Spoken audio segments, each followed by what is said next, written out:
out there, yoga buddies and yoga buddies to be. I wanted to talk a little bit more about the paradox of intensity in the original hot Bikram Yoga.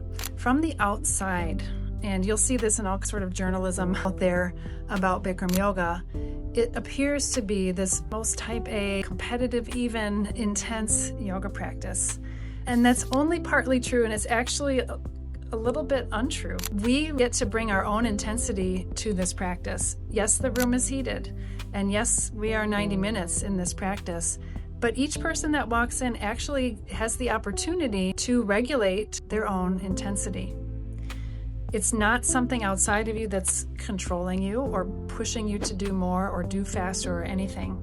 9 months into my Bikram Yoga practice, I slipped on black ice and I fractured 2 of my lumbar vertebrae, 2 of the little processes. When I came to class that day and for many days after that injury, I learned firsthand in my body how slowly you can move, how gently you can move, and how you can back off anything that you need. I was in so much pain from that fracture, I couldn't even tuck my chin to the chest. Any forward bending of the spine was impossible for a few days. I had friends tying my shoes for me. Sneezing was painful. I couldn't roll over in bed. I was highly immobilized, and I was prescribed narcotics and a sort of corset, rib, and spine brace.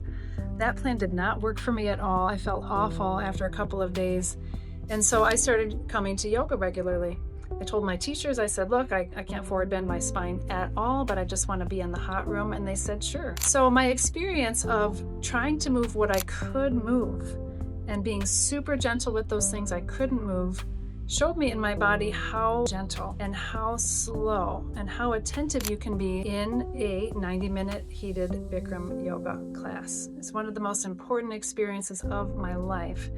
And so if you're feeling like, oh no, I can't do it, it's too intense, the reality of it is you do not need to over-intensify. If you just show up, listen, and try, do less according to the body. So when I was in pain like that, my body told me when to stop moving. If I tried to forward bend and there was pain, I stopped.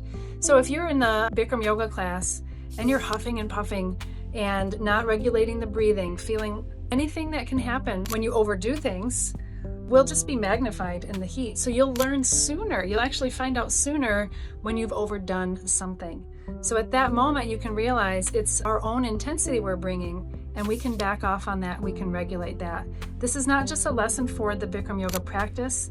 This is a life lesson. So we can recognize in our physiology or in our pain levels when we're exceeding what we should or doing too much. So this is one of the skills you can build by showing up, recognizing the intensity you are bringing, not blaming the situation or the practice or the teacher, and then learning how to work with that. So we rest a lot. If you feel any of those things of overexertion, slow down the breathing, do a little less, sit down if you need to. As soon as the body's ready, you do more. It's so beautiful, and I love watching everyone do it. I love the experience of it. Hope to see you soon.